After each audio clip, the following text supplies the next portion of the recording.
管是在雪地中行军，还是武岭雪训持枪演练，气候再怎么寒冷，国军弟兄依旧都得在最前线。但不说不知道，国军的外套其实超保暖。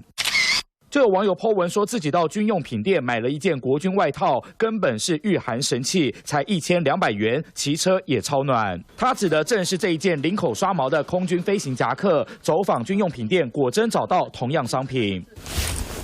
记者现在身上穿的呢，这件就是空军的冬季外套，它不止材质是铺棉的，而且呢，在里头还可以再加装一层刷毛，而且在脖子的后面呢，这个刷毛也可以另外加上去。如果寒流来袭，穿上这一件的话，非常的保暖。但不止这件1200元的空军夹克，陆军也有抗寒神器。